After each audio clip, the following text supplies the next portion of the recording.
Morning students, let's start our today's lesson with the chapter number 13, that is magnetic effect of electric current. आज हम नया chapter start करने जा रहे हैं जो कि फिजिक्स का है, chapter number 13 magnetic effect of electric current. So in our previous chapter, in chapter number 12, we have studied the heating effect of electric current. Chapter number 12 था इलेक्ट्रिसिटी, उसमें हम इलेक्ट्रिक करंट का हीटिंग इफेक्ट पढ़ चुके हैं कि किस तरीके से जब इलेक्ट्रिक करंट फ्लो होता है it produces heat. Now in this chapter we are going to study about the magnetic effect of electric current कि किस तरीके से इलेक्ट्रिक करंट जब फ्लो होता है तो वो मैग्नेटिक इफेक्ट शो करता है. So before starting this chapter we should know about the magnet and the magnetism. क्योंकि हम यहाँ पे मैग्नेटिक इफेक्ट पढ़ने जा रहे हैं तो उससे पहले हमें पता होना चाहिए कि मैग्नेट क्या है और मैग्नेटिज्म क्या है. So there are some substances, some materials in the nature which have a tendency to attract some other substances just like iron, nickel and cobalt. So these substances and these materials are called magnet. कुछ ऐसे substances present है, ऐसे material present है जो कि कुछ particular substances को अपनी तरफ अट्रैक्ट करते हैं, जैसे कि आयरन पार्टिकल्स को या निकल को या कोबाल्ट को. तो ये जो उनकी प्रॉपर्टी है, this property of these substances is called magnetism, to attract other iron particles और द निकल और द कोबाल्ट. कुछ पर्टिकुलर सब्सटेंसेस को, जैसे कि हमने बताया आयरन को, निकल को, कोबाल्ट को अपनी तरफ अट्रैक्ट करने की जो प्रॉपर्टी है, this property is called magnetism. इसको हमने मैग्नेटिज्म नाम दिया है. And those substances which have this tendency, जिनमें ये प्रॉपर्टी प्रेजेंट होती है, they are called magnets. So there are some naturally occurring magnets which are irregular in shape but they are very weak. बहुत सारे ऐसे सब्सटेंसेस प्रेजेंट हैं, natural magnets present हैं हमारे नेचर में, पर वो इरेगुलर होते हैं शेप में और उनकी जो मैग्नेटिज्म की जो पावर है वो थोड़ी वीक होती है. And when these magnets are rubbed with the other iron और स्टील ऑब्जेक्ट्स, अगर हम इन मैग्नेट्स को किसी आयरन या स्टील के ऑब्जेक्ट से रब करते हैं, they also gain the property of magnetism. वो भी मैग्नेट बन जाते हैं और उनमें भी मैग्नेटिज्म की प्रॉपर्टी आ जाती है. And then these magnets are called artificial magnets. और ये जो नए मैग्नेट बन रहे हैं रब करने से, वो आर्टिफिशियल मैग्नेट्स कहलाते हैं. Now these artificial magnets can be of any shape. Different shape के हम आर्टिफिशियल मैग्नेट बना सकते हैं, जैसे bar magnet which are rod shape, bar के शेप के होते हैं, हॉर्सशू शेप के टाइप के हमने पढ़े हैं. इसके अलावा हमने कंपस नीडल भी पढ़ी है कि जो कंपस की जो नीडल है it is also a magnet.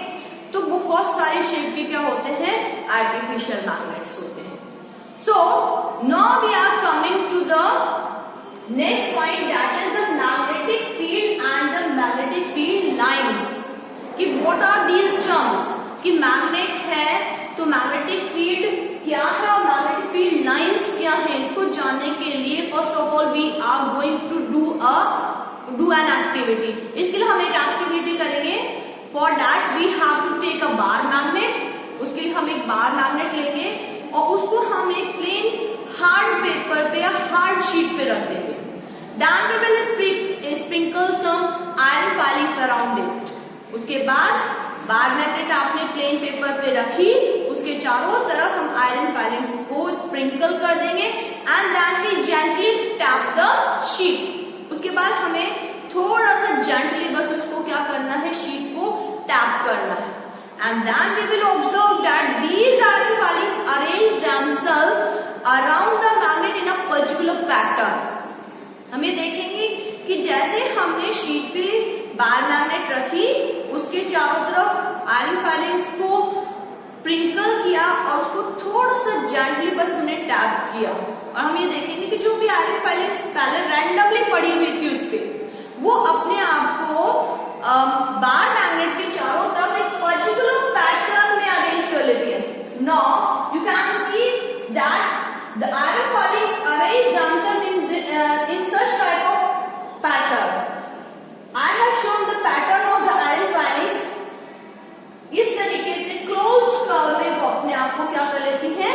Arrange कर लेती है। Why it is so? Because when we sprinkle the iron filings around the magnet, these iron filings experiences a force due to this magnet. Every iron particle experiences a force. जब हम उनके चारों तरफ iron filings को डाल देते हैं इस मैग्नेट की वजह से, एवरी जो पार्टिकल है आयरन फाइलिंग का उस पर कुछ फोर्स एक्सपीरियंस करता है, and due to this force they arrange themself in a particular pattern. वो हर पार्टिकल एक फोर्स एक्सपीरियंस करता है और इस फोर्स की वजह से ही वो आयरन फाइलिंग्स जो है वो अपने आप को एक पर्टिकुलर पैटर्न में क्या कर लेती हैं, अरेंज कर लेती हैं। So the space where these iron filings arrange up to which they arrange themselves in a particular pattern, that space around the magnet is called magnetic field.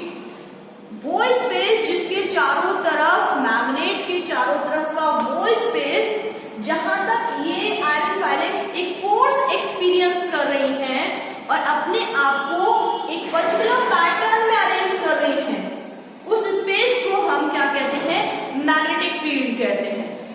And the lines along which the iron filings arrange themselves, these lines are called magnetic field lines।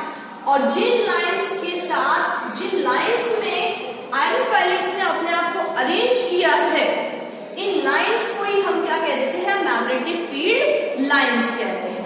So these lines in which the magnetic iron filings are arranged themselves, these are showing the magnetic field lines and the space around the magnet where these iron filings are experiences a force. This space around the magnet is called magnetic field। जहां तक ये force experience कर रही है उस space को हमने magnetic field कहा है, और जिन लाइंस में इन्होंने अपने आप को अरेंज कर लिया है उन लाइंस को हमने मैग्नेटिक फील्ड लाइंस कहा है। So we can define the magnetic field. अब हम क्या कर सकते हैं, मैग्नेटिक फील्ड को डिफाइन कर सकते हैं। मान लीजिए अगर हमने एक यहाँ पे दूसरा कोई, ये तो हमने आयरन फाइलिंग्स स्प्रिंकल की है, अगर मान लीजिए हम यहाँ पे दूसरा एक बार मैग्नेट लेके आते हैं और उसका नॉर्थ पोल यहाँ है और साउथ पोल यहाँ है, when we bring another bar magnet near this magnet, it will also experience a force, because the opposite poles are here, it will experiences a attraction force, and if we reverse it and south pole is here and south pole, because the same poles are there, they will repel each other and this bar magnet will experience a repulsion force. So this magnet, when it's kept in the vicinity of this another magnet, it experiences a force, but up to a proper distance। एक proper distance, एक limited distance पर ही ये क्या करेगा, एक force experience करेगा, मे be attraction और may be repulsion according to the poles. So it will, if the same poles are there, they will, this magnet will experience a repulsive force and it will move away. So we can say the space around this magnet where this another magnet is experiences a force, maybe repulsion or maybe attraction, this space around this magnet is called magnetic field। एक वो space इस magnet के चारों तरफ जहां पे अगर हमने किसी दूसरे मैग्नेट को रखा और उसने अट्रैक्शन या रिपल्शन फोर्स एक्सपीरियंस किया, उस स्पेस को हमने मैग्नेटिक फील्ड नाम दिया है। So we can define it, what is magnetic field? Magnetic field is the space around a magnet in which the force of attraction and repulsion due to the magnet can be detected by another magnet। हमने जो अभी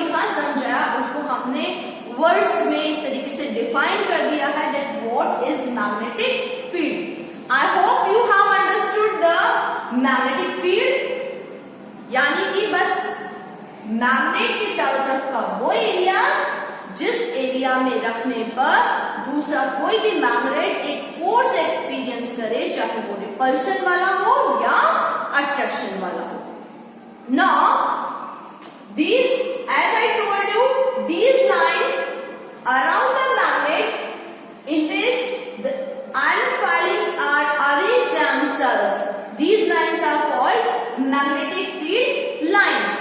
इनको हमने, जिसमें कि magnetic जो iron filings हमने डाले थे, उन्होंने अपने आप को अरेंज कर लिया था, उनको हमने मैग्नेटिक फील्ड लाइंस कहा है. Now how can we define this? If we put another magnet here, अगर हमने यहाँ पे कंपास रखा, तो compass needle is also a magnet, so it will arrange itself in the north south direction. यहाँ पे अगर हमने कंपास रखा तो वो अपने आप को नॉर्थ डायरेक्शन में अरेंज कर लेगा. सो जब भी हम यहाँ पे कंपास रखेंगे, नीडल को रखेंगे, वो नॉर्थ डायरेक्शन को की तरफ शो करेगा अपने आप की. अपनी जो नीडल है, it will arrange in the north direction, towards the north direction. वो हमेशा नॉर्थ डायरेक्शन को शो करेगा. So this north direction will show the direction of the magnetic field line. ये जो डायरेक्शन है, नॉर्थ डायरेक्शन जो है, वो मैग्नेटिक फील्ड लाइन की डायरेक्शन को शो करती है and also show the magnetic field direction. Magnetic field line की जो डायरेक्शन है वही क्या है, मैग्नेटिक फील्ड की भी डायरेक्शन है. So this north direction will show the magnetic field line. So how can we define this? That the path along which unit north pole moves in a magnetic field is called magnetic field line. जिसमें north pole अपने आप को, अगर हम उसको freely suspended छोड़ देते हैं नॉर्थ पोल को, और वो जिस डायरेक्शन में अपने आप को अरेंज कर लेता है, that is the direction of the magnetic field line, or we can say that is the magnetic field line. वही magnetic field line है, या हम ये कहेंगे वही magnetic field की डायरेक्शन है. So it is obvious that the north pole, freely suspended north poles show the magnetic field direction. वही magnetic field की डायरेक्शन को, या हम कह सकते हैं मैग्नेटिक फील्ड लाइन की डायरेक्शन को शो कर रहा है. So it is all now these magnetic field lines also show the direction as well as the strength of the magnetic field. अगर हमने कहा कि ये मैग्नेटिक फील्ड लाइंस है, अभी जो मैग्नेटिक फील्ड लाइंस है, ये डायरेक्शन तो शो कर ही रही है मैग्नेटिक फील्ड की, साथ ही साथ ये मैग्नेटिक फील्ड की स्ट्रेंथ को भी शो करती है. The closeness of the magnetic field line shows the strength of the magnetic field. इनकी जो closeness है, वो magnetic field की strength को show करती है. More the closer the magnetic field lines, more the strength of the magnetic field. जितनी ज्यादा magnetic field lines एक दूसरे के close होंगी, उतना ही ज्यादा magnetic field की strength होगी. So we can easily see that यहाँ पे हम अच्छी तरीके से देख सकते हैं that in the middle the magnetic field lines are far apart, थोड़ी दूर दूर है. अगर हम यहाँ पे अपने मैग्नेट के सेंटर की तरफ देखते हैं, तो यहाँ पे जो मैग्नेटिक फील्ड लाइंस है वो थोड़ी दूर दूर है.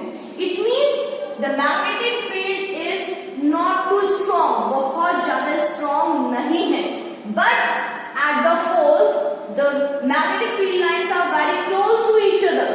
जो magnetic field lines है वो बहुत ही close हैं.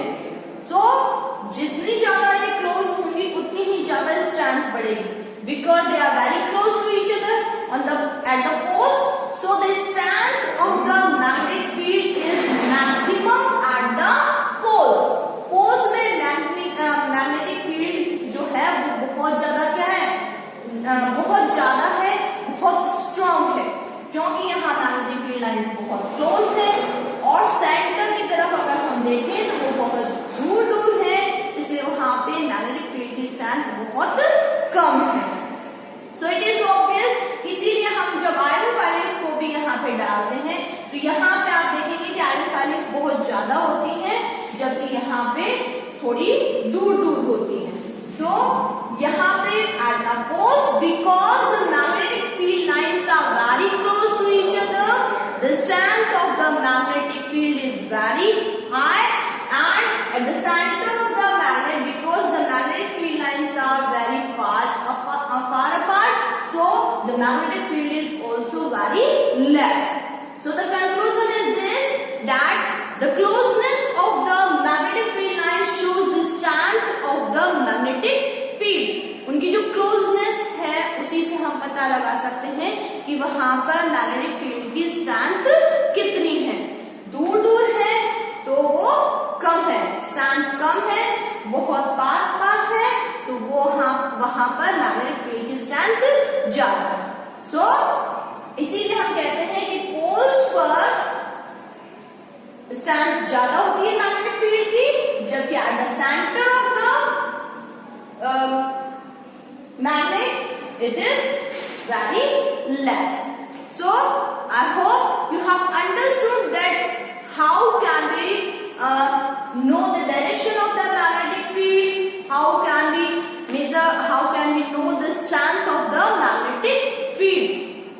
आपको ये अच्छी तरीके से समझ में आता होगा कि स्ट्रेंथ कैसे देखते हैं, या फिर मैग्नेटिक फील्ड लाइंस क्या है, मैग्नेटिक फील्ड क्या है। So that's all for the day. Thank you.